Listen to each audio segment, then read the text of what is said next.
Propriétés des signaux périodiques. Ici, nous allons vous présenter les différentes caractéristiques des signaux périodiques et fréquence, période, valeur moyenne, valeur efficace. Et nous allons terminer par ce que l'on appelle une décomposition en série de Fourier d'un signal périodique.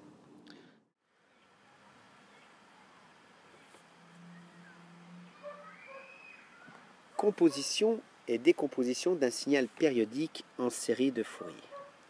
Nous avons ici donc un signal sinusoïdal et nous allons représenter ce signal sinusoïdal avec ce qu'on appelle le spectre d'un signal périodique. Ce spectre est gradué en ordonnée par les amplitudes et en abscisse par les fréquences. Notre signal sinusoïdal ici présent a une fréquence donc de 250 Hz puisqu'il a une période de 4 millisecondes. Le pic que vous pouvez observer n'est pas d'une hauteur quelconque puisque sa hauteur correspond à la valeur max du signal U ici de 20 volts. Voilà, donc nous allons jusqu'à 20 volts.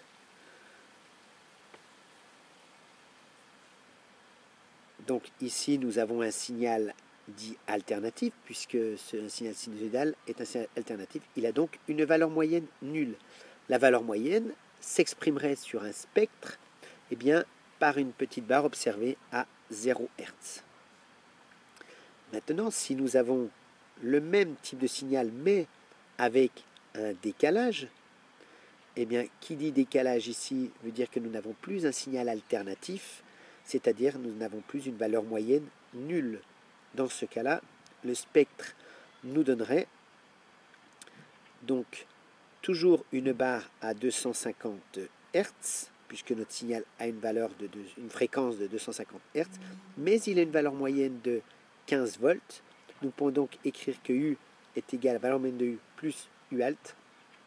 Notre barre à 15 volts à la fréquence nulle.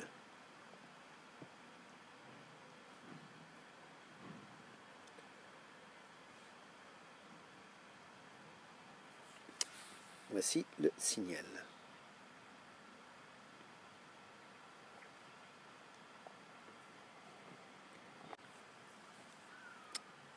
Reprise. Nous avons donc ici un signal qui présente donc une fréquence à 250 Hz, qui correspond donc à la fréquence de notre signal, plus une constante, puisqu'il a été décalé de 15 volts, qui correspond à la valeur moyenne. Nous pouvons donc écrire que U est égal à la valeur moyenne de U plus U alt, et nous avons les deux composantes ici. Donc le fondamental est le signal qui va donner la fréquence du signal U, ici donc de 250 Hz. Maintenant, prenons l'exemple d'un signal quelconque. Nous allons réaliser un signal créneau, donc ici un signal sinusoïdal de 20 volts à moins 20 volts, c'est le signal que nous avions au départ. Voilà, mais en réalité, nous n'avons pas un signal sinusoïdal, mais nous avons un signal donc créneau que voici.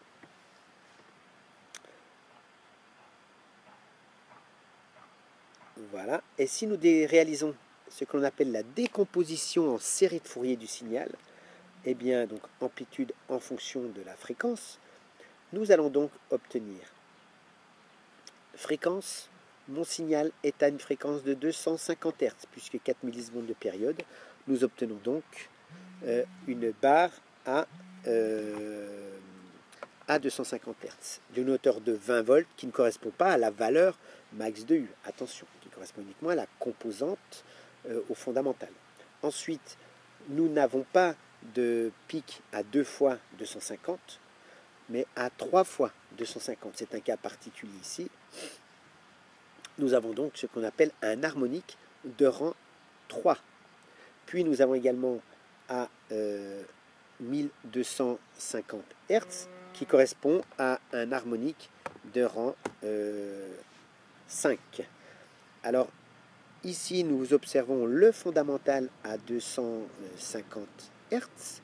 Ensuite l'harmonique qui a de rang 3K est à la fréquence 3 fois la fréquence du fondamental, donc 3 fois 250, 750 Hz, et nous avons l'harmonique de rang 5 qui a 5 fois la fréquence du fondamental. Ici, dans notre cas particulier, nous n'avons pas d'harmonique de rang 2 ni de rang 4. C'est vraiment un cas particulier. Et vous pouvez observer que notre signal est un signal alternatif, donc il ne présente pas de valeur moyenne. Donc à 0 Hz, nous n'observons pas de barre représentative du signal ou de la composante continue. Prenons maintenant le cas d'un signal quelconque, mais qui va ressembler au signal précédent, c'est-à-dire à notre signal, voilà, mais le signal est décalé. Donc si nous réalisons la décomposition en série de Fourier, nous représentons le spectre, nous voyons apparaître donc une barre à 250 Hz, puisque notre signal a une fréquence de 250 Hz, notre barre toujours d'une valeur de 20 volts qui correspond au fondamental, fréquence du fondamental 250 Hz, donc le fondamental est à la fréquence du signal, c'est-à-dire 250 Hz, puis nous avons l'harmonique de rang 3, ainsi que l'harmonique de rang 5. Voilà le signal, mais il nous manque une grandeur qui correspond à la valeur moyenne, puisque vous pouvez observer que votre signal n'est plus un signal alternatif, mais un signal de valeur moyenne différente de 0.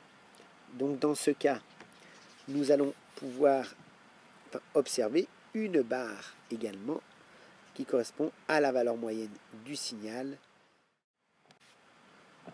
Conclusion. Nous pouvons dire que tous signaux périodiques se décomposent en la somme de signaux sinusoïdaux, U-alt, plus une constante que l'on appellera valeur moyenne. Donc le signal U est un signal périodique de fréquence F. U-alt, que l'on appelle la composante alternative du signal, qui va avoir la même fréquence que le signal U, et également, donc la valeur moyenne du signal U-alt est égale à 0 volts, donc de fréquence, je vous le disais, F, et U, valeur moyenne de U, qui correspond à l'offset ou encore au décalage que l'on peut mesurer à l'aide d'un voltmètre en position DC ou encore à l'aide du décalage observé lorsque l'on passe de DC en AC à l'aide de l'oscilloscope.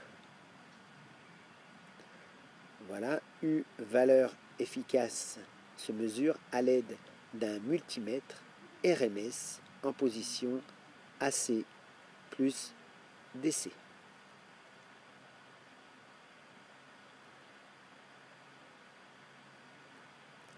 Voici.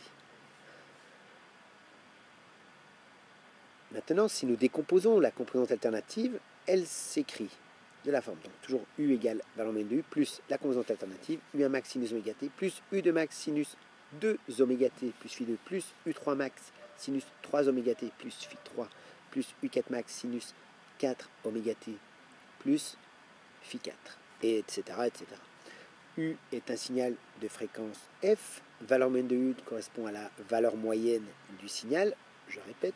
Ici, vous avez ce qu'on appelle U1 max sinus oméga t, le fondamental, qui est à la même fréquence que le signal F, c'est donc lui qui va imposer la fréquence au signal U.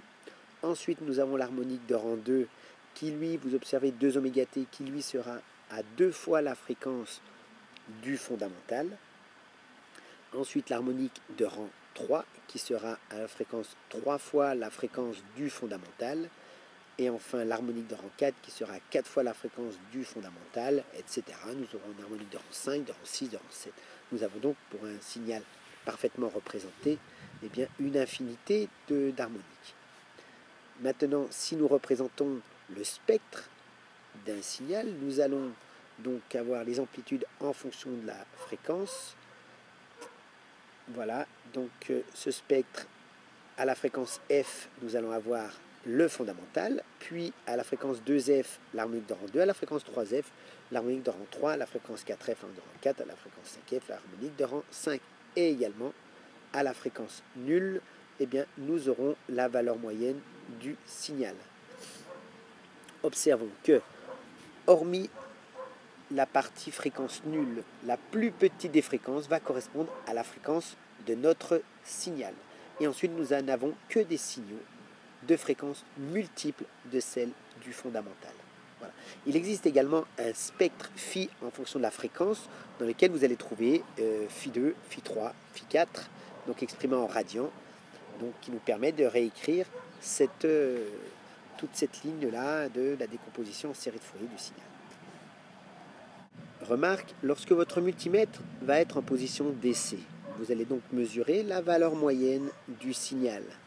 Lorsque votre multimètre va être en position AC, vous allez mesurer la valeur efficace d'un signal de la composante alternative.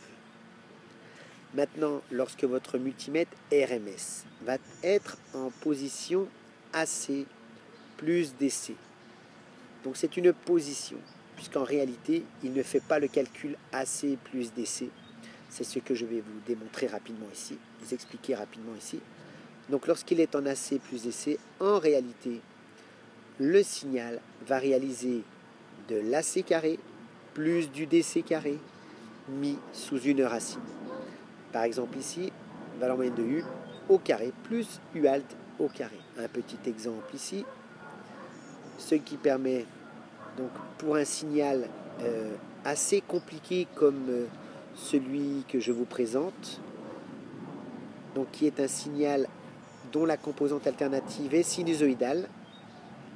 Or, il est difficile de déterminer les différentes surfaces. Donc, pour faire la méthode des aires pour la valeur moyenne, c'est très compliqué.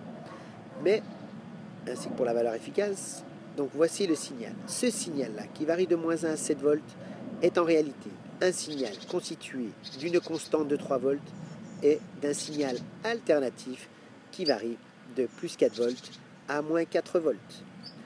Donc la valeur moyenne de U est égale à 3 volts, puisqu'il correspond au décalage, et la valeur efficace correspond, comme c'est un signal sinusoïdal, nous savons le calculer Umax sur racine de 2. Attention, Umax sur racine de 2 n'est vrai que pour un signal sinusoïdal, c'est le cas ici pour U alt. U n'est pas un signal sinusoïdal.